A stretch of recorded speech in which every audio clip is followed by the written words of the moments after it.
I'm back, everyone. Ian Patrick here. It's been about 3 months, I think, since I've made a video, and I needed some rest from making them. I needed a break, but I have seen some really good classic movies during the break. But I hope I can go back and review some of those because some of them were definitely worth reviewing. And I watched a video, or I watched a movie this past weekend that I said, I cannot let this one go. I have to review it. And this one got me back in the swing of things. It's spring. I know I look super white, super pale because I don't have any sun in me. My hair isn't very blonde, but summer's just around the corner. But let's kick off my return with a great movie. And it is called Leave Her to Heaven, and it came out in 1946. This movie came out under 20th Century Fox, and Darryl F. Zanuck was the person who produced it. He produced many, many movies, and it was directed by John Stahl. Now, I want to note that this film was done in Technicolor, but the Technicolor in this film is really strange. It sort of has the same, it's not, I don't know, like when I first saw it, I couldn't determine whether it was originally filmed in black and white or did they color it in, as in like did they color in the black and white like they do sometimes. But no, this was done in Technicolor. It has a strange look to it, but the further into the movie you stop getting that weird look. It kind of has Technicolor that looks like under Capricorn. And I do want to note that the start of the film, about 30 minutes, has a similar feel, like magical feel to Under Capricorn, directed by Hitchcock. So Leave Her to Heaven is actually a quote from Shakespeare's Hamlet, and it stars Jeanne Tierney, in which she got her only Oscar nomination ever, and in my opinion she should have won it. I believe Joan Crawford made it, or she won for Mildred Pierce that year, but Jeanne Tierney was just amazing. I've never seen her act quite as well as she did in this one. This has Cornel Wilde, who he was the only, to me, sour point of the film. I think the first 45 minutes of the movie he was very weak, but he gets better as the film goes on. He plays a novelist, a writer, famous writer of fictional books, and Jeanne Tierney, her character's name is Ellen, and Cornel Wilde's character is named Richard. And then we also have Jeanne Crain. She plays Ruth, who is basically like a sister to Jeanne Tierney's character. And we also have Vincent Price in this movie, who I love seeing him in movies where he's not someone scary, when he's not in a horror film. And he plays an assistant district attorney, or maybe, no, he actually plays the district attorney. And I will note that he was in a movie that we saw earlier with Jeanne Tierney, Hudson's Bay, with Paul Muni, a very young Jeanne Tierney. And they were also together in the movie Laura, which I'll probably get around to reviewing that movie sometime too. Actually never seen that one. I'm just not a big film noir type of guy, but we'll get to it one day. Then we also have Gene Lockhart and Ray Collins. I like to know both of them. And Darryl Hickman plays a very important part in this film. He plays Cornel Wilde's brother in the movie. So I recommend going into this movie completely blind. I knew that this movie was had good ratings, has good actors, but I didn't know what it was about. And oh my gosh, the first 30 minutes of the movie, I even said, I was like, what is this movie about? But it starts out with Cornel Wilde's character, Richard. He's on a train, and he's sitting across from a beautiful woman. Obviously, it's Jeanne Tierney, and she's reading his book, but I don't think she realizes that it's his book at the start. And she's, right away, you can kind of tell she's kind of odd because he catches her just staring at him. And she apologizes. Oh, was I staring at you? So very flirty together on the train, and they're on their way to New Mexico, interestingly enough. Now, I grew up going to New Mexico my whole life. We still have a house in New Mexico, and right away my family and I, we all knew this wasn't New Mexico. It looked like Arizona, and this was actually filmed in Arizona. But it's beautiful setting once they get to Jean Tierney, Ellen's family's little hacienda or house in New Mexico. And the story starts, it's Cornel Wilde. He's an author. He comes to meet her father, and he's going to work on his book, basically, or he's going to get ideas, I guess, in New Mexico. And he says, oh, he bumps into Jean Tierney. He's like, oh, we met on the train. So, of course, we then learn that Jean Tierney is very sad on this hacienda and on their little house, casita in New Mexico. And right away, you just know there's flirting going on between she and Richard, Cornel Wilde. The cinematography is beautiful in New Mexico, or it's Arizona, but in these scenes, it just has a magical feel to it. But the whole time I was thinking, what is this about? What is this movie about? And we quickly learn that Jean Tierney is engaged, but of course she's falling out of love with whoever she's engaged to. And we later learn that she's engaged to Vincent Price, who, in a great scene, he comes in from a horrible storm at night, and he sees her with Cornel Wilde. And he's just, he was my favorite actor in the whole movie. Male actor, I should specify, because Jean Tierney was amazing. But he basically says, what are you doing? And she says, I'm engaged. And she has so cold looking at Vincent Price. I'm engaged. And it's such an awkward scene because Cornel Wilde, up to this point, has no idea that she's even in love with him. And she just grabs his hand like, we haven't set a wedding date yet, but we're going to get married ASAP. And right away, you can tell like Cornel Wilde is thinking, okay, that's fine. And when we get to the history of the book, we'll go in more detail of the scene. So they get engaged in a very awkward manner. And then Vincent Price leaves, storming off back out into the storm. He's upset because she's not in love with him anymore. So then we go to a lake house, and I believe it was in Georgia. And this is where things start to get crazy. And we learn that Cornel Wilde has a little brother who is unable to walk. His legs don't work anymore. And Jean Tierney, Ellen is upset that she's going to have to basically spend her honeymoon and time with her husband, her new husband's brother. And she doesn't like that. You can already see some frustration. And this the first point in the movie where we realize something isn't quite right with her is when she's talking to his brother's doctor. And the doctor's happy. Oh, he's doing great. It'll do great for him to go out to this mountain house, to this lake house with you and your husband. And Jean Tierney's like, doctor, that's great and all, but is there something that can keep him from going? Because she's being very selfish. I don't want him to go. And out of nowhere, she calls him a cripple, which even back then, cripple was, I guess, very offensive to people who couldn't walk. And the doctor looks at her like, I'm not going to do that. You tell your husband if you don't want him to go. He should go. And then Cornel Wilde walks in and she gets so fake and she's like, oh, great news, he can go with us.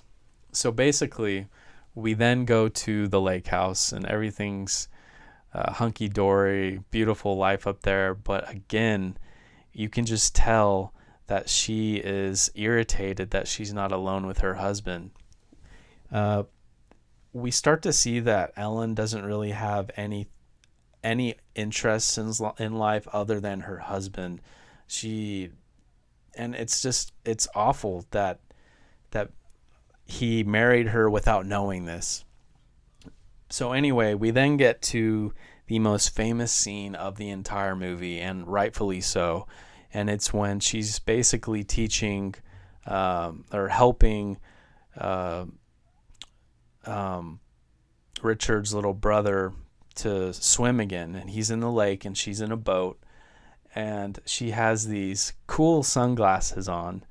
And right away, I'm getting flashbacks of A Place in the Sun, because obviously someone's murdered. Mary Shelley's married in a boat, but anyway, and on a lake. Anyway, she's in the boat and she's basically helping him along, and then he starts running out of energy. He starts running out of breath, and and I thought, there's no way she's going to let him drown. There's no way that in 1946 we're going to see something so cold and heartless. And this is one of the craziest scenes I've ever seen from an old classic film. Certainly for the 40s, it's probably the darkest thing I've seen. She lets him drown, and his brother's unable to save him. Richard comes along, he jumps in, but it's too late. His brother dies in the lake because of Ellen's jealousy. Ellen wants her husband all to herself. She's very sick in the mind. So I thought, oh my gosh, what am I watching? Because remember, I went into this movie blind, and which I recommend everyone to do with this movie. I didn't know it was going to be about a possessive wife. So then we cut scene to Richard being depressed that his brother's dead, and we can tell he's upset with Ellen. So Jeanne Crain's character Ruth tells Ellen, you know what, you should have a child with him. That might bring you guys back together. So she gets pregnant, everything seems happy. But then she starts getting these thoughts, these awful thoughts that Ruth is going to have an affair with her husband, and she thinks it's all her unborn baby's fault because she can't spend time with her husband anymore. So what does she do? She puts on some heels. She walks to the top of a staircase, and I was thinking, what is going on? Like, this movie is just too insane for 1946.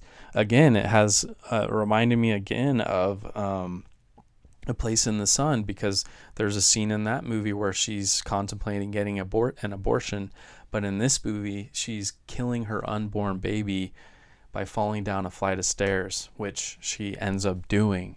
And I was just like, okay, I have to review this movie. I have to talk about this movie because it's just too crazy. So then her baby dies, and then just too many awful things that have happened to where Richard is just too skeptical of his wife, and he confronts her, and he basically she admits to doing these things, and then she does the ultimate crazy thing by killing herself and blaming it on she frames it to where Ruth did it because she doesn't want her husband to be able to go off to Mexico with her. And I'll note the scene where she opens his new novel and it says, I dedicate this book to the girl with the hoe, which is referencing Ruth, which was like, it was a great scene because you can just feel the jealousy through Jeanne Tierney, through Ellen. And one thing I want to note is that this is just a classic example of you need to know the person that you're going to marry. You can't just marry someone based off looks like they basically did in this, because he married her without knowing anything about her, and then he quickly regrets it. You can just tell because they have nothing to talk about. They have nothing in common. And basically all she cares about is her love for him, and it's just awful. You can see it in his face. And like I said, his performance does get better in about the second half of the movie, but the first half I just thought he was so stoic and dry in the first half. But he does get better.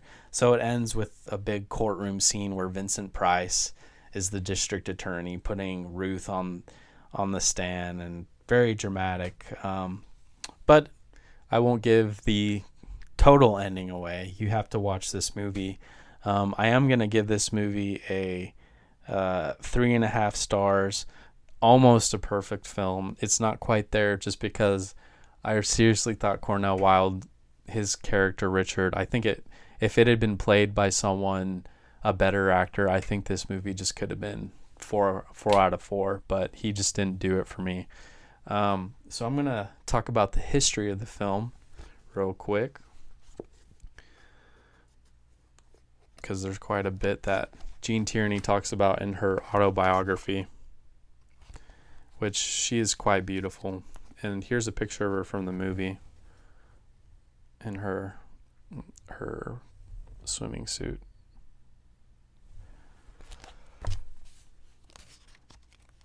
Okay.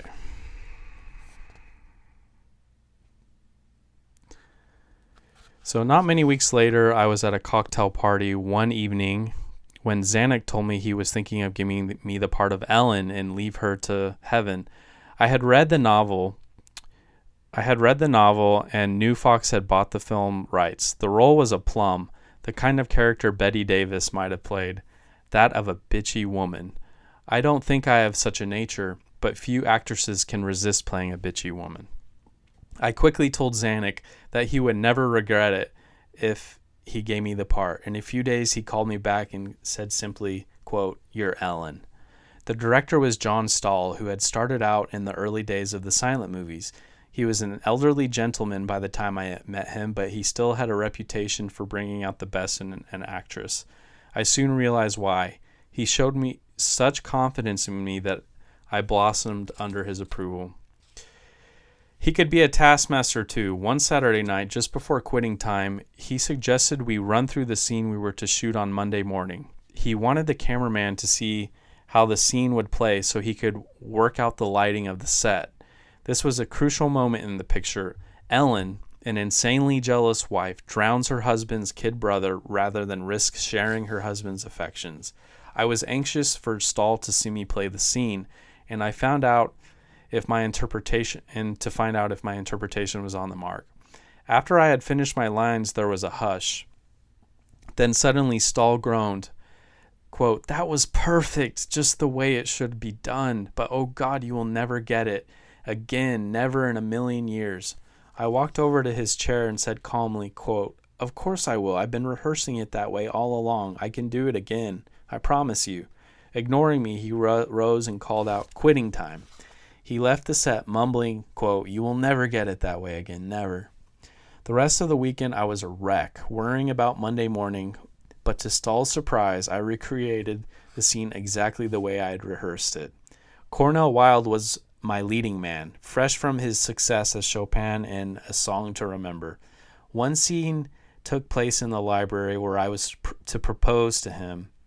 Stahl instructed me, quote, "Most men seduce the woman. You're going to seduce this man. I want you to be like a serpent." The scene was difficult for Cornel, who was meant to be weak and couldn't bring it off.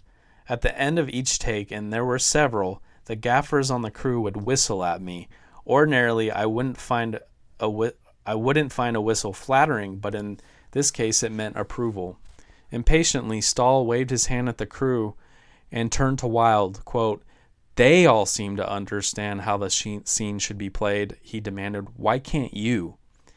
Leave Her to Heaven was not an easy film to make. The really good ones seldom are. We went on location to Arizona and to Bass Lake in Northern California, and there were long, anxious drives each morning, along roads that seemed to have precipice at every corner. At one moment, I had to swim in an icy mountain lake in November and was pulled out and given nips of whiskey between shots to keep my circulation going. On location, I enjoyed the company of a lovely young actress in one of her first roles, Jeanne Crain. She played my younger sister and did a fine job. John Stahl died in 1950 with a long string of superb films behind him. I'm grateful to John for allowing me to play Ellen as I understood her. As much as any part I played, Ellen had meaning for me as a woman. She was jealous in a sad and destructive way. Jealousy is, quote, I think, the worst of all faults because it makes a victim of both parties. I don't know why I said, quote. All these words are from Jeanne, are from her. Although treated subtly in the book and the movie, Ellen was without a doubt insane. She believed herself to be normal and worked at convincing her friends she was. Most emotionally disturbed people go through such a stage, the equivalent of an alcoholic hiding the bottle. That performance brought my only nomination for an Academy Award. Oleg was beside me and also beside himself as we waited in the audience that night through the endless jokes and introductions and acceptance speeches, quote, "You're going to get it. You're going to get it." I really didn't think so, and when I heard the audience applaud the film clip of Joan Crawford as Mildred Pierce, I knew. Joan Crawford won the Oscar for Best Actress that year. My own disappointment was lessened by the conviction new to me that I had developed a difficult character and not just a pretty face on the screen. I had been challenged by the role, and to have been nominated for an Oscar was excitement enough. Leave Her to Heaven became a box office hit. I cherished a call from producer David Selznick and his wife, Jennifer Jones. After seeing the picture at a private screening, they phoned to say how impressed they were with my portrayal of Ellen. Hollywood compliments are not always worth much, but I admired them both, and theirs pleased me.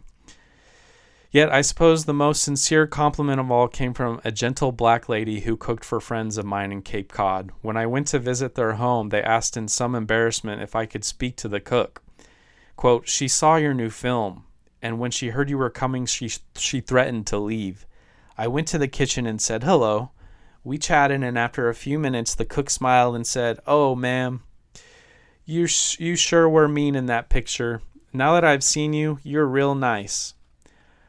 All during this period, my career was thriving, but my private life was not." So, great movie. It got me back into the swing of things. I think this movie could really spark lots of good discussion in the comments. So let me know what you all think of this picture, and stay